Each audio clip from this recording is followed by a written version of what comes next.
Анткендин Палалооз деген айылынан азыркы Жаңырык деген азыр өзгөрдү.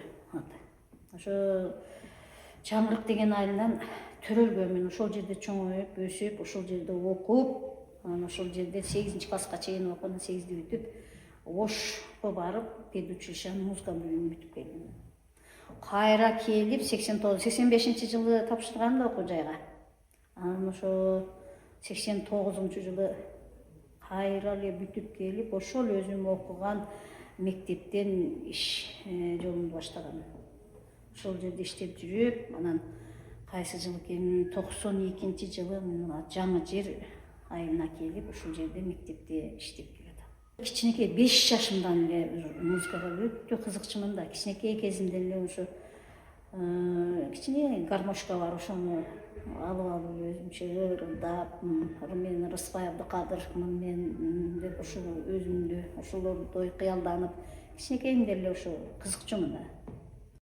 5-класска келгенимде ошо немеге ал кезде почтадан каталогду жазып заказ кылып алдырасың да аккордеон.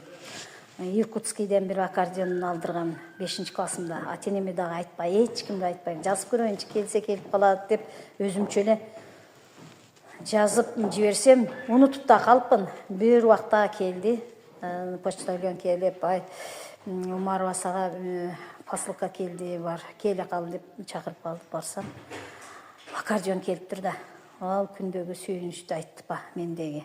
Көтөн көккө жетип, ушунчалык сүйүнүп, ушунчалык жерден издеген көктөн табылгандай болду, көктөн издеген жерден табылгандай болду. Ушунчалык сүйүнүп, батпай калдым да аламга, кең аламга батпай эле өзүмчө сүйүнүп кулуңдап эле анан балдарыбыз, классташтарыбыз менен бир чоң бак, комсомол бак деп коет ал кезде.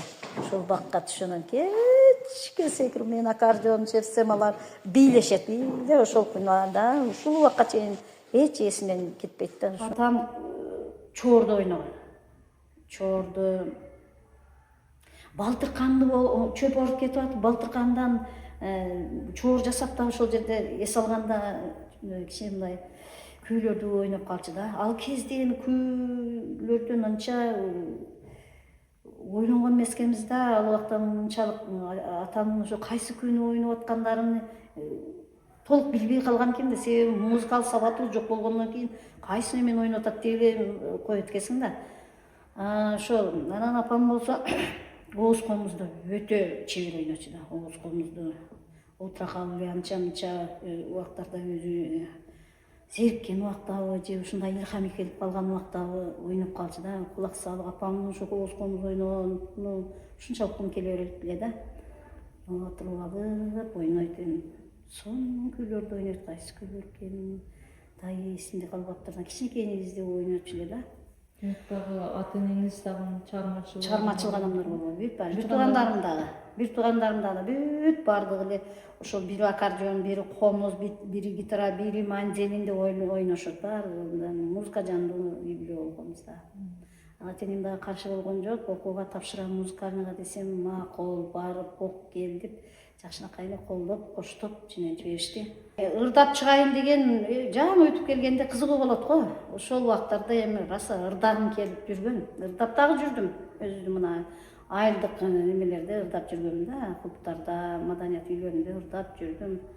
Башка иш-чараларда, Ошто, фестиваль иш-чаралар көп өтөт го, ошолордо ырдаганда ырдап жүрдүм көп. Анан мугалим болгондон кийин эркин боло албай калат экенсиң да, балдар менен бошой албай калат экенсиң, убактың тарыраак болуп калат экен.